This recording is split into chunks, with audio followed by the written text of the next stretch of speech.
हम दोस्तों, समुद्र मंथन से प्रयागराज तक कुंभ मेले की दिव्य कथा। कुंभ मेले का इतना विशाल, भव्य और प्राचीन मेले की कथा मैं आपको सुना रही हूँ। इसमें लाखों लोग अपनी आस्था और विश्वास के साथ भाग लेते हैं। कुंभ मेले का आयोजन 12 साल में 4 पवित्र स्थानों प्रयागराज, हरिद्वार, जैन और नासिक में होता है। इन स्थानों को पवित्र इसलिए माना जाता है क्योंकि यहाँ समुद्र मंथन से प्राप्त अमृत की बूंदें गिरी थी। कुंभ मेले की कथा का संबंध समुद्र मंथन से है, तो आइए जानते हैं क्या है कुंभ मेले की पौराणिक रहस्य। कुंभ मेला इतना विशाल और भव्य होता है कि अंतरिक्ष से भी देखा जा सकता है, लेकिन हमारे मन में यह सवाल उठता है कि यह इतना विशाल, भव्य और प्राचीन आयोजन आखिर कहाँ से शुरू हुआ होगा। इसके पीछे क्या इतिहास का होगा। क्या आप उल्लेख भारतीय वेदों, पुराण और धर्म ग्रंथों से मिलता है, या फिर इसके पीछे कोई और गहरी और रहस्यमय कहानी छिपी हुई है। और सबसे रोचक और आश्चर्य वाली बात यह है कि कुंभ के शाही स्नान का पहला अधिकार केवल नागा साधुओं को ही दिया जाता है, जबकि अन्य साधुओं को उनके बाद स्नान करने का अवसर मिलता है। इस विशेष परंपरा के पीछे एक अद्भुत इतिहास छुपा है, जो नागा साधुओं को इतना विशिष्ट और सम्मानीय बनाता है। महाकुंभ का आयोजन प्रयागराज के त्रिवेणी संगम पर होता है, जहां गंगा, यमुना और सरस्वती नदियों का संगम माना जाता है।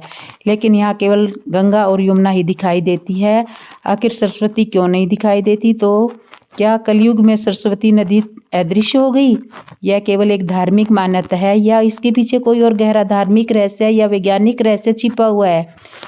और प्रयागराज में स्थित अक्षय वट, जिसे अमर वृक्ष वट माना जाता है, जो सृष्टि के विकास और प्रलय का साक्षी रहा है, इसके पीछे का इतिहास और महत्व क्या है। 2025 में महाकुंभ में भारत के 13 प्रमुख अखाड़े हिस्सा लेने वाले हैं। अखाड़ों का इतिहास और उनका महत्व क्या है, इन सभी सवालों का जवाब महाकुंभ के अनसुने रहस्यों को जानने के लिए हमारे साथ अंत तक जुड़े रहिए, क्योंकि यह केवल एक मेला नहीं बल्कि आस्था, विश्वास और संस्कृति का संगम है। प्राचीन ग्रंथों में कुंभ मेले का स्पष्ट उल्लेख मिलता है, फिर भी इसे भारत का सबसे बड़ा तीर्थ माना जाता है। यही नहीं, इसे यूनेस्को ने मानवता की सांस्कृतिक विरासत की सूची में भी शामिल किया है, जो इसकी ऐतिहासिक और सांस्कृतिक महत्व को दर्शाता है। कुंभ संस्कृत का ऐसा शब्द है जिसका अर्थ होता है कलश या घड़ा। लेकिन अब यह सवाल उठता है कि अगर कुंभ केवल पानी का घड़ा है, तो यह इतना बड़ा और विश्व विख्यात त्योहार कैसे बन गया। दोस्तों, इस वीडियो में हम आपको कुंभ के आरंभ से लेकर अभी तक की सारी पूरी यात्रा के बारे में बताएंगे। कुंभ मेले का इतिहास को समझने के लिए हमें 2 प्रमुख पौराणिक कथाओं को जानना जरूरी है, जो इस पर्व की गहराई और महत्व को उजागर करती है। जो दोस्तों, आइए सुनते हैं कुंभ मेले की पहली कथा। यह कथा सर्पों और गरुड़ देव के बीच की है, जो ऋषि कश्यप और उनकी 2 पत्नियां कद्रु और विनता से जुड़ी हुई है। कद्रु और विनता आपस में 2 बहनें थी और ऋषि कश्यप की पत्नियां भी थी। एक दिन कद्रु ने ऋषि कश्यप से वरदान मांगा कि उसे 1000 विषैले और शक्तिशाली पुत्र चाहिए। ऋषि कश्यप ने तथास्तु कहा और कद्रु को 1000 अंडे प्राप्त हुए।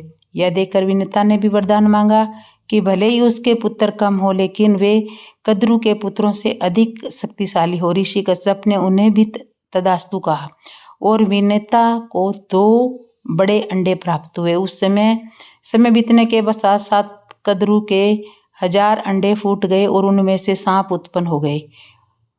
उन सर्पों की मां कद्रु को माना गया।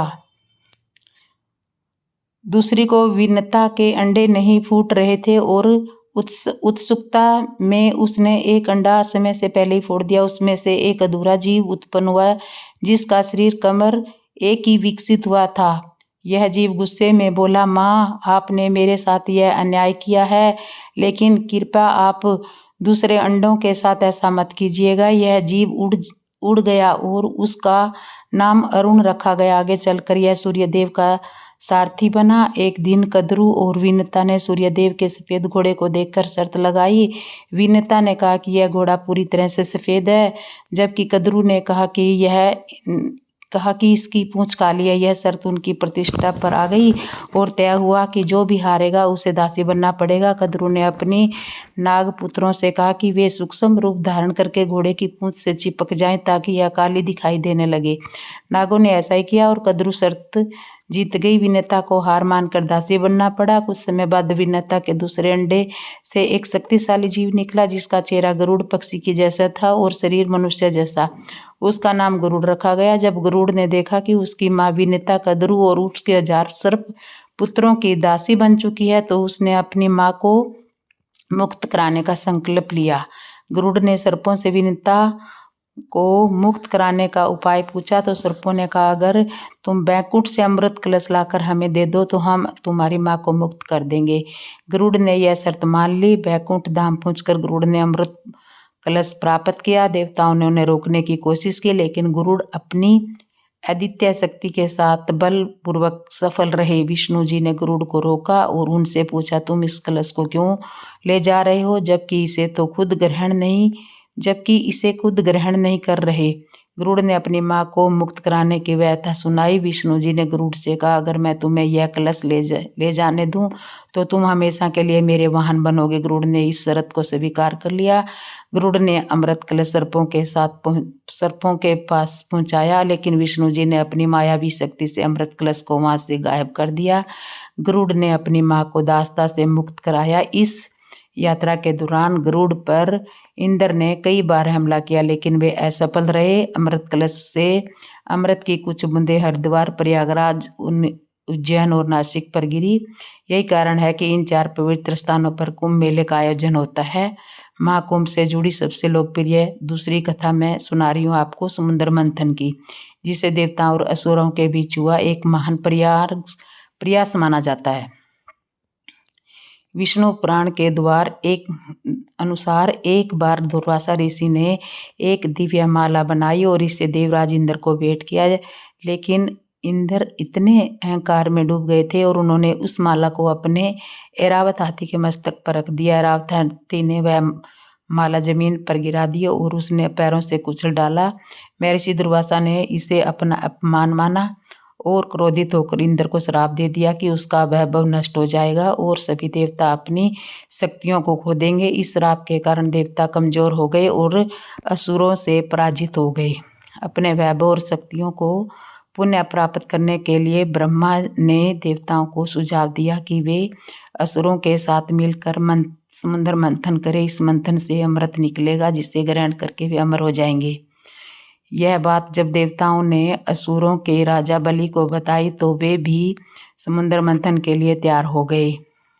वासुकी नाग की नीति बनाई गई और मंदराचल पर्वत की सहायता से सावन के महीने में ही समुद्र मंथन किया गया। अमृत का कुंभ यानी कि कलश मिलते ही दूसरों और देवों में युद्ध हो गया। वामन पुराण के अनुसार आचार्य महर्षि ने इंद्र के पुत्र जयंत को संकेत दिया कि वह अमृत कुंभ को लेकर भाग जाए।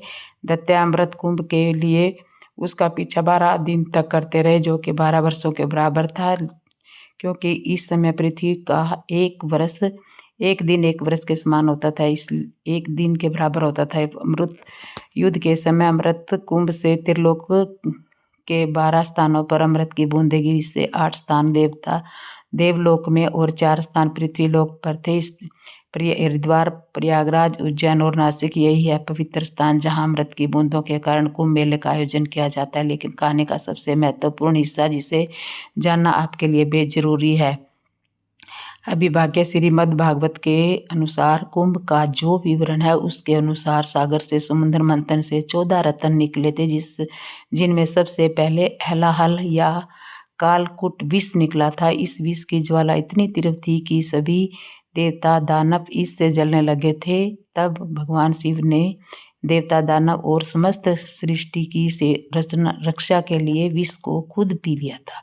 विष की तीव्र जलन के कारण शिवजी का कंठ नीला पड़ गया था, इसलिए शिवजी का एक नाम नीलकंठ भी पड़ गया। तो दोस्तों, आपको ये कथा कैसी लगी कमेंट में ज़रूर बताना, और जिसने मेरे चैनल को सब्सक्राइब नहीं किया सब्सक्राइब करना, लाइक कमेंट करना और बेल आइकन बटन ज़रूर दबा लेना। बोलो जय श्री राम।